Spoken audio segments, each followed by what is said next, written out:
Currently, I am wrapping up a 2-day adventure at science camp with my lovely little guy that I'm a paraeducator for. He's a 5th grader with autism and ADHD. For the last 48 hours, I have been challenged, but it's been a great time. And I'm sad to leave this morning. It's about 7 a.m. right now, and well, I gotta pack up, we gotta go. But I wanted to sneak in a little reflection video while I'm here.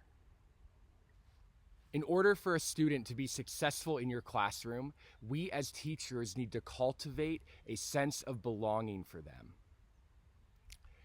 Having a sense of belonging is so important for young students. It's important for their mental health. It's important for their overall well-being. And of course, it's important for their academic success, because without a sense of belonging, you have no motivation.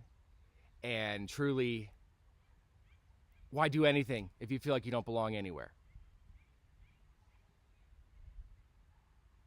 I also am learning that faith communities, regardless of the belief, are just so important for people.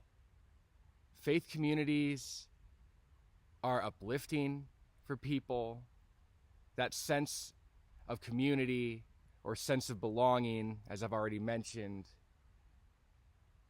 that comes from faith communities. So we need to encourage faith within the limitations as public school educators that we have.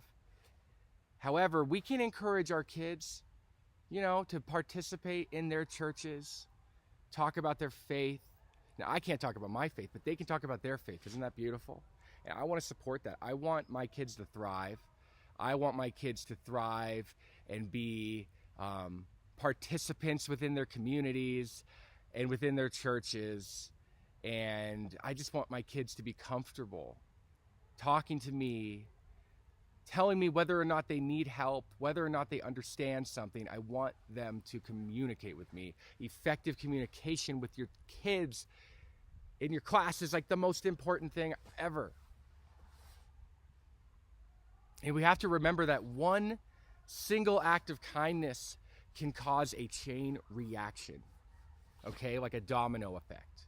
One act of kindness. One simple little act of kindness can grow into, a never-ending chain of kindness.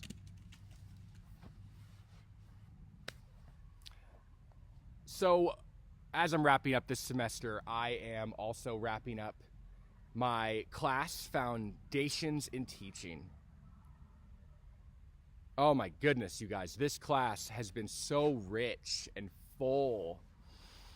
I don't even know where to begin. I just want to say that Dr. Jeff Hittenberger is the coolest guy, the nicest guy, the wisest guy. You gotta check him out.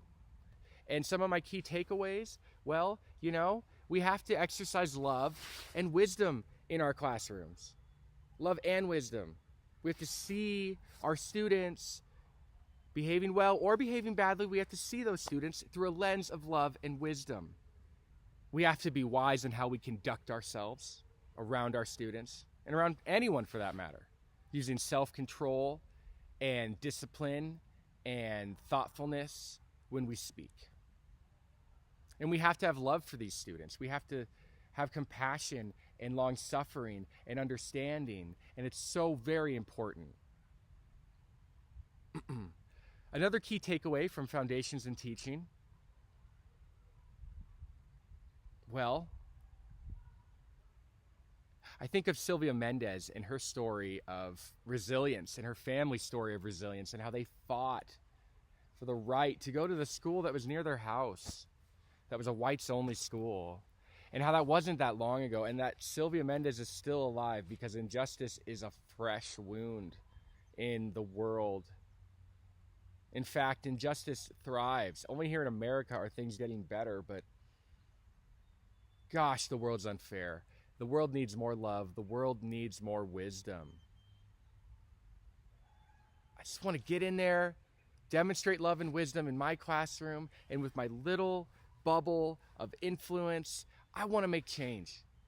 It's like the kindness thing, the dominoes of kindness. You know, if I can get one kid per year to just understand the assignment of life and like get out there and do something meaningful, kind, loving. One kid. I mean, that will add up. That could change the world. You know, I worked 20 years. That's 20 kids out there who actually care about others. I mean, that's a big deal. It's a big deal. That could change the world. I want to be an educator who always remembers to put on my lenses of love and wisdom and lean on my wonderful Savior, Jesus Christ. There are going to be moments where I'm going to have a really hard time with these kids. I'm going to feel really frustrated. I'm going to feel like what I'm teaching isn't tracking, isn't sticking. Nobody's paying attention, or, you know, my goodness, you guys, like we're doing pretty simple stuff here and nobody understands it. Or I'm dealing with kids who are super behind because of past teachers failing to reach them. There's going to be so many obstacles. I'm going to have to lean on God a lot. And yeah, what a wonderful class. I got to go because Kai is getting up right now and we're going to breakfast. So I'm out of time. And I'm going to go wrap up the last morning here at Science Camp. Then we're heading back down the mountain.